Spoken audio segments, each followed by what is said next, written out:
दोस्तों, आप जानते ही हैं कि इस दुनिया में हर कोई खूबसूरत दिखना चाहता है, क्योंकि गुड लुकिंग वाली परिभाषा पूरी तरीके से बदल चुकी है। लोग उन्हें बेहतर समझने लगे हैं जो अच्छे और अट्रैक्टिव दिखते हैं, और यही वजह है कि इंडस्ट्री में उन लोगों को चुना जाता है जिनकी लुक्स अच्छी होती है। और शायद इसी वजह से टैलेंट जैसे शब्द इस दुनिया से गायब होता जा रहा है। लोग सिर्फ लुक्स को देखकर ही लोगों को जज करने लगे हैं। लेकिन क्या आपने कभी सोचा है कि आखिर खूबसूरती है क्या? तो आप जान लीजिए कि खूबसूरती और कुछ नहीं, सिर्फ आपके दिमाग की सोच है। और ऐसे ही सोच के कारण कई लोग हर साल प्लास्टिक सर्जरी करवाते हैं। वैसे तो हर इंसान एक जैसा ही पैदा होता है, लेकिन कई लोग इसलिए प्लास्टिक सर्जरी करवाते हैं ताकि वो दूसरों से बेहतर दिख सके, और इसके लिए वो पैसा भी पानी की तरह बहाते हैं। लेकिन आपको बता दें कि ऐसी सोच रखने वाले असल में बॉडी डिस्मॉर्फिया नाम की मानसिक बीमारी से ग्रसित होते हैं। ये लोग वो होते हैं जो अपने शरीर की खूबसूरती से कभी सेटिस्फाई नहीं होते, और इसी सेटिस्फैक्शन को पूरा करने के लिए ये अपने शरीर में कई तरह की प्लास्टिक सर्जरीज करवाते हैं। इस दुनिया में ऐसे भी कई लोग हैं जिन्होंने प्लास्टिक सर्जरी को इतने इंटेंस लेवल पर पहुंचा दिया जिसके बारे में आप सोच भी नहीं सकते। ऐसे भी लोग हैं जिनका आधा शरीर प्लास्टिक सर्जरी की भेंट चढ़ चुका है। तो आइए आज इस वीडियो में हम आपको कुछ ऐसे लोगों से मिलवाते हैं जो प्लास्टिक सर्जरी को उस लेवल तक ले गए हैं जिसके बारे में सोचना भी मुमकिन है। नंबर 1, मारिया क्रिस्टेराना।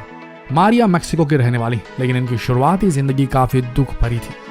इनके हस्बैंड इन्हें हमेशा सेक्सुअली और मेंटली हरास करते थे, और ये घरेलू हिंसा से इतनी ज्यादा परेशान हो चुकी थी कि इन्होंने उसे उबरने के लिए अपने शरीर में सर्जरीज कराना शुरू कर दिया। मारिया अपने आप को एक वैम्पायर लुक देना चाहती थी, और यही वो वजह है कि जिसकी वजह से उन्होंने सर्जरी के द्वारा अपने सर में टाइटेनियम के हॉर्न्स फिट करवा दिए। बताइए, क्या आप अपने सर पर सींग फिट करवाएंगे, वो भी एक महिला होकर? मारिया ने अपने दांतों को सर्जरी के द्वारा बदला और पूरे शरीर में टैटू करवाया। आज इनके शरीर का 96% हिस्सा सिर्फ टैटू से ढका हुआ है। इनके शरीर में इतने टैटू हैं कि इनका नाम सबसे ज्यादा टैटू कराने वाली महिला के नाम से Guinness book of world record में दर्ज है। इन सर्जरीज और टैटूज की वजह से इनका लुक इतना डरावना हो चुका है कि लोग इन्हें अब सच का वैम्पायर मानने लगे और उनके करीब जाने से भी डरते हैं। और जो भी इन्हें पहली बार देखता है वो पूरी तरीके से खौफ की जद में आ जाता है और भगवान का नाम लेने लगता है। मारिया प्रोफेशन से एक लॉयर, साथ ही साथ ये अपना एक टैटू शॉप भी चलाती हैं, और इन सब के अलावा ये उन महिलाओं की काउंसलिंग भी करती जो घरेलू हिंसा से पीड़ित है, और यही वजह है कि महिलाएं इन्हें अपना हीरो मानती। Rodrigo Alves. बचपन में हर बच्चे का एक पसंदीदा कार्टून कैरेक्टर जरूर होता है, लेकिन जैसे जैसे उम्र बढ़ती जाती है हम उस कार्टून कैरेक्टर को भूल जाते हैं। लेकिन रॉड्रिगो एक अलग ही तरह के इंसान है। ये ना तो अपने पसंदीदा कार्टून कैरेक्टर को भूले, बल्कि बड़े होने के बाद इन्होंने खुद को उस कार्टून कैरेक्टर में उतारने का निश्चय कर लिया। वैसे रॉड्रिगो को बचपन से ही अपना शरीर कुछ खास पसंद नहीं था, और एक बार हार्मोनल डिसबैलेंस होने की वजह से इनके मैन बूब्स उगने लगे थे। 1 साल के अंदर ही इनके बूब्स इतने बड़े हो गए कि सर्जरी के द्वारा उसे निकालना पड़ा।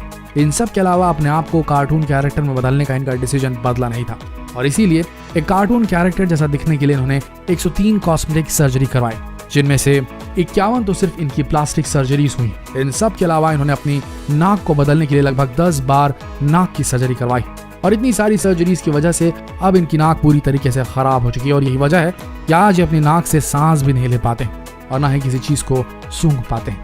रॉड्रिगो ने अपनी पूरी लाइफ में करीब 6 करोड़ 37 लाख रुपए की सर्जरी करवा डाली। आगे बढ़ते हैं। Pixie Fox. अगर आपको कोई कार्टून कैरेक्टर कहे तो जाहिर है आप काफी ज्यादा गुस्से में आ जाएंगे और शायद उससे लड़ भी बैठेंगे, लेकिन पिक्सी फॉक्स को कार्टून कहना असल में उनके लिए कॉम्प्लीमेंट है। पिक्सी फॉक्स बचपन से ही कार्टून कैरेक्टर्स की दीवानी थी, और यही वजह है कि बड़े होने के बाद उन्होंने खुद को एक कार्टून कैरेक्टर के रूप में उतारने का निश्चय कर डाला। लेकिन अपने आप को एक कार्टून कैरेक्टर के रूप में उतारना इतना आसान नहीं था, और इसीलिए उन्होंने प्लास्टिक सर्जरी की मदद ली। प्लास्टिक सर्जरी के जरिए पिक्सी ने अपनी नाक की सर्जरी कराई, फेस की सर्जरी कराई, होंठों की सर्जरी कराई और ब्रेस्ट इम्प्लांट्स भी करवाए। लेकिन इन सब के अलावा एक कार्टून कैरेक्टर जैसी पतली कमर पाने के लिए इन्होंने अपनी पसलियों की 6 हड्डियां तक निकलवा दी। देखा जाए तो इस तरह की सर्जरी को काफी खतरनाक माना जाता है, क्योंकि इसमें व्यक्ति की जान भी जा सकती है। लेकिन पिक्सी ने फिर भी सर्जरी को कराया, और यही वजह है कि आज उनकी कमर 24 इंच की जगह 16 इंच की रह गई। पिक्सी ने सर्जरी तो करवा दी, लेकिन अपने आप को इस तरह मेंटेन करने के लिए इन्हें स्ट्रिक्ट डाइट को फॉलो करना पड़ता है, और इसीलिए इनके खाने में ज्यादातर फ्रूट्स ही होते हैं। लेकिन यहाँ पर भी एक ट्विस्ट है, पिक्सी इन फ्रूट्स को खाती नहीं बल्कि ये इन्हें ब्लेंड करके पी जाती हैं ताकि इनके स्टमक पर ज्यादा दबाव न पड़े। एक इंटरव्यू में जब पिक्सी से पूछा गया कि आखिर आप ये सब क्यों करती हैं, तो उनका कहना था कि उन्हें कभी इंसान जैसा महसूस ही नहीं हुआ, बल्कि वो हमेशा अपने आप को एक कार्टून कैरेक्टर की तरह ही देखती आई हैं। Martina big. आपने ऐसे कई लोगों को देखा होगा जो काले हैं और गोरा बनना चाहते हैं, और इसका फायदा कई ब्यूटी प्रोडक्ट्स बनाने वाले भी उठाते हैं। कई ब्यूटी प्रोडक्ट्स तो ये भी दावा करते हैं कि वो आपको एक हफ्ते में गोरा बना देंगे, लेकिन आप भी जानते हैं कि उनके प्रोडक्ट्स में कितनी सच्चाई है। दुनिया में एक तरफ लोग जहां गोरा बनना चाहते हैं, वहीं मार्टिना की कहानी कुछ अलग ही है। ये एक गोरी महिला थी, लेकिन सर्जरी के बाद इन्होंने अपने आप को एक डार्क स्किन टोन में बदल दिया। अपने आप को काला स्किन टोन देने के लिए इन्होंने कई मेलाटोनिन के इंजेक्शंस लगवाए, जिसकी वजह से इनकी गोरी चमड़ी काली हो गई, डार्क हो गई। इन सब के अलावा इन्होंने अपनी नाक की सर्जरी, होंठ की सर्जरी और ब्रेस्ट इम्प्लांट भी करवाए। ये अपने ब्रेस्ट इम्प्लांट्स को इतने एक्सटेंसिव लेवल पर ले गई कि आज इनका एक ब्रेस्ट का वजन 7.5 किलोग्राम है और इनके दोनों ब्रेस्ट का कुल वजन 15 किलो है। इतना ही नहीं, अपने आप को पूरी तरीके से ब्लैक वुमन बनाने के लिए और ब्लैक लोगों का कल्चर समझने के लिए अफ्रीका भी चली गई और वहां कई दिनों तक रहकर उनका कल्चर सीखा, और इसी के साथ इन्होंने अपना नाम भी बदलकर मलाइका कुबवा रख लिया। असल में एक अफ्रीकन नाम है जिसमें मलाइका का मतलब होता है एंजल और कुबवा का मतलब होता है बिग यानी बड़ा। ब्लैक वुमन बनने का इनका ये सफर अभी यहीं खत्म नहीं हुआ है, बल्कि ये अफ्रीका जाकर वहां की नागरिकता हासिल करना चाहती हैं और अपने पति के साथ वहीं सेटल होना चाहती हैं।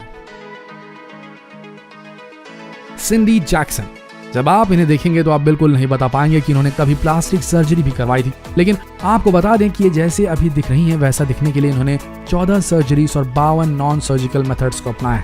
प्लास्टिक सर्जरी कराने की इनकी शुरुआत तब शुरू हुई जब इनके पिता का देहांत हो गया।